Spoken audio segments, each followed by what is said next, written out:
बेरीज व्यस्त कशाला म्हणायचं? बेरीज व्यस्त ऐका मी सांगतो. बेरीज व्यस्त याला मराठीमध्ये इंग्लिशमध्ये म्हणतात ऍडिटिव्ह इनव्हर्स. ऍडिटिव्ह इनव्हर्स मराठीमध्ये म्हणतात बेरीज व्यस्त. व्यस्त म्हणजे विरुद्ध. ऐका आता समजा येथे 5 आहे, हा 5 काय आहे? अधिक 5 आहे. काय आहे? 5. तर या 5चा बेरीज व्यस्त आहे -5. येथे आहे -10. -10चा बेरीज व्यस्त आहे 10 आणि दोघांची बेरीज येते नेहमी 0. बघा -10 आणि +10 दोघांची बेरीज काय मिळाली? 0. तुम्हाला जर मी विचारलं 25चा बेरीज व्यस्त काय आहे? 25चा बेरीज व्यस्त आहे ऍडिटिव्ह इनव्हर्स आहे -25. याला बेरीज व्यस्त म्हणतात. आणि दोघांची बेरीज किती असते? 25 आणि -25 ची बेरीज मिळते आपल्याला 0. यांना म्हणायचं बेरीज व्यस्त. हे बेरीज व्यस्त तुम्ही विसरता, रिव्हिजन नाही करत. गुणाकार व्यस्त याला मल्टिप्लिकेटिव्ह इनव्हर्स म्हणतात. काय म्हणतात? मल्टिप्लिकेटिव्ह इनव्हर्स किंवा रेसिप्रोकल पण म्हटलं होतं बघा आपण त्याला. 4चा गुणाकार व्यस्त आहे 1/4. 4चा गुणाकार व्यस्त आहे 1/4 आणि दोघांचा गुणाकार काय होतोय? 4 गुणिले 1/4 4 एके 4 आणि हा 4 यांचा गुणाकार नेहमी येतोय 1. काय येतो? 1. गुणाकार व्यस्त याला म्हणतात. 9चा गुणाकार व्यस्त आहे 1/9 आणि दोघांचं उत्तर येतंय नेहमी 1. गुणाकार याला गुणाकार व्यस्त म्हणतात. काय म्हटलंय बघा? -5/9 -5/9 चा बेरीज व्यस्त -5/9 चा बेरीज व्यस्त आहे 5/9. बघा समजून घ्या. सिद्धी कासार, निवृत्ती भावले. -5/9 चा बेरीज व्यस्त आहे +5/9.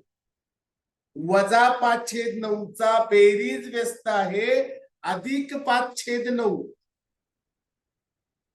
आणि 9चा गुणाकार व्यस्त.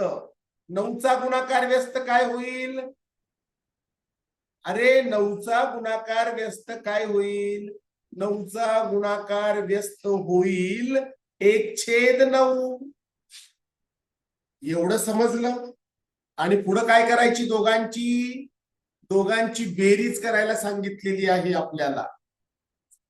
आता आपण दोघांची बेरीज करूया. कोणाची? 5/9 ची बेरीज व्यस्त आहे 5/9 -5/9 ची बेरीज व्यस्त 5/9 आणि 9चा गुणाकार व्यस्त आहे 1/9. बेरीज करायची दोघांची. दोघांचे छेद समान आहे. दोघांचे छेद समान आहे. छेद समान असल्यावर छेद समान करण्याची गरज नाही. 9 आहे तसा ठेवायचा. अंशाची बेरीज करा. 5 आणि 1 6. आता दोघांचं संक्षिप्त रूप काढा. Reducing simplify. 6 आणि 9 ला भाग जाणारी मोठ्यातली मोठी संख्या 3. 3ने 6 ला भागितलं 2. 3ने 9 ला भागितलं 3. याचं उत्तर मिळालं आपल्याला 2/3. आलं लक्षात?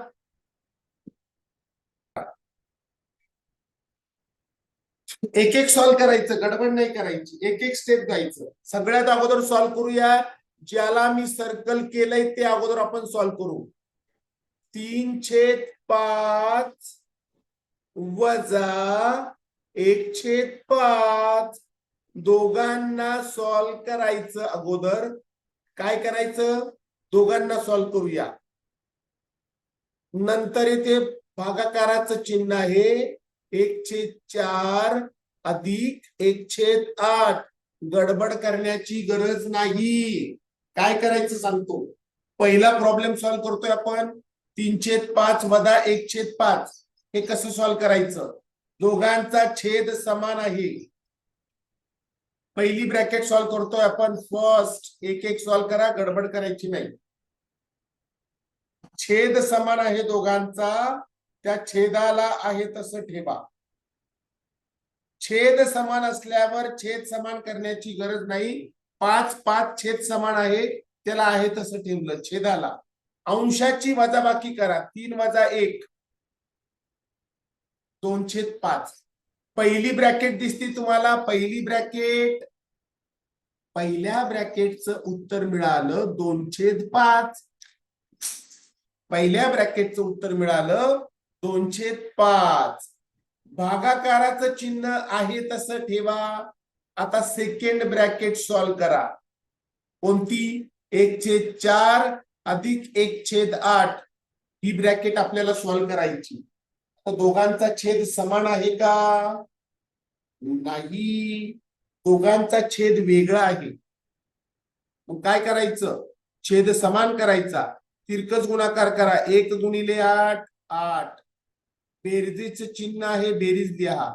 4 गुणिले 1 4 आणि 4 8 32. 8 आणि 4 12/32. दोघांचं संक्षिप्त रूप काढा. 12 आणि 32 ला भाग जाणारी मोठ्यातली मोठी संख्या आहे 4. 4 आणि 12ला भागितलं 3, 4 आणि 32ला भागितलं 8.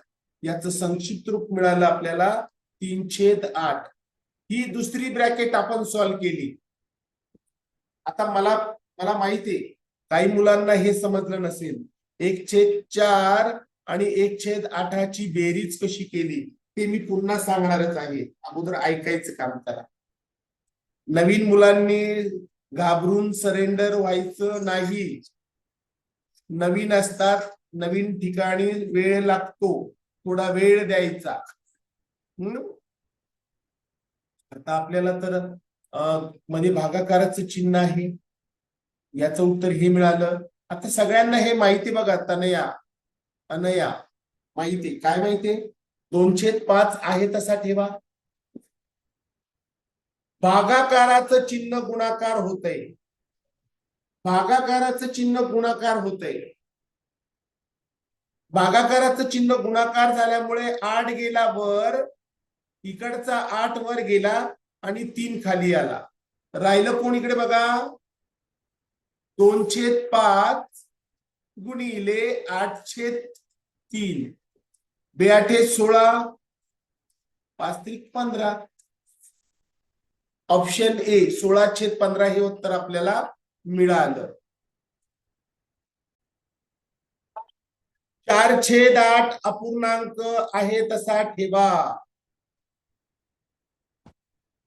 भागाकाराचं चिन्ह सध्या आहे तसंच ठेवा. भागाकार 2/3/4 हा पूर्णांक युक्त अपूर्णांक आहे. पूर्णांक युक्त अपूर्णांकाला इंग्लिश मध्ये म्हणतात मिक्स फ्रॅक्शन. आणि मिक्स फ्रॅक्शनचं रूपांतर करायचं इम्प्रॉपर मध्ये. पूर्णांक युक्त अपूर्णांकाचं रूपांतर करायचं अंशाधिक मध्ये. 4 गुणिले 2 आणि त्यात मिळवायचे 3.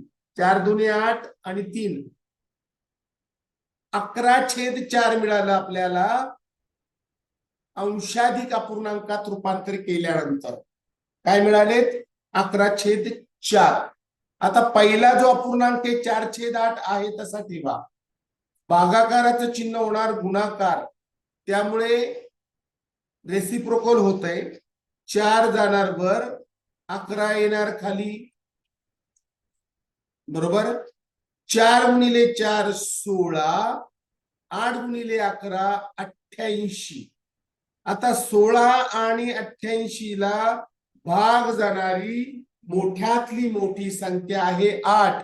8ने 16 ला भागितलं 2, 8ने 88 ला भागितलं 11, 2/11 हे उत्तर आपल्याला मिळालं. एक लक्षात ठेवा, 16/88 आणि 2/11 या दोन्ही किमती एकच आहेत. आपण याचं संक्षिप्त रूप काढलं, यांना सममूल्य अपूर्णांक पण म्हणतात. उत्तर एकच आहे, पण हे संक्षिप्त रूप काढलेलं आहे आपण 2/11.